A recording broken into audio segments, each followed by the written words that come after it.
আন্দোলনে কি আমাদেরকে বয়স জিজ্ঞেস করছিল যে তোর যেহেতু বয়স কম আন্দোলন করিস না, আমরা মুরব্বীরে আন্দোলন করব, মাইর খাবো, এটা বলছে? নাকি যারা এই যে রিয়া গোপ, সাব্বির, ইয়াসিনরা রাস্তায় এসে জীবন দিছে না? দিছে কিনা? এই কারণে এখানে তোরা যারা আসস, পরবর্তী বাংলাদেশটা কেমন হবে, এটার উন্নতি সমৃদ্ধি, এটা নিয়ে আমাদের টেনশন করার দরকার আছে কি নাই? আছে। আমাদের শিক্ষা নিয়ে আমাদের চিন্তা করা লাগবে কিনা? অবকাঠামোগত নিয়ে আমাদের চিন্তা করা লাগবে কিনা?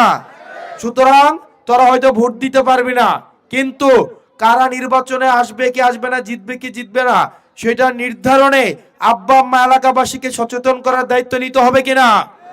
নিতে হবে কিনা? নেওয়ার মনে লাগতো না? লাগবো? লাগবো? তাহলে প্রত্যেক দিন তোরা সবাই কই যাবি? বাসায় গিয়ে আব্বা মারের কথা বলবি কিনা? অন্তত 12 তারিখ বিকাল পর্যন্ত আব্বা মা যদি যা কয় তা শুনবি। যদি কয় হাড়ি পাতিল মাইজা দিতে, তাও মাইজা দিবি। যদি ঘর মুছা দিতে কয়, তাও ঘর মুছবি।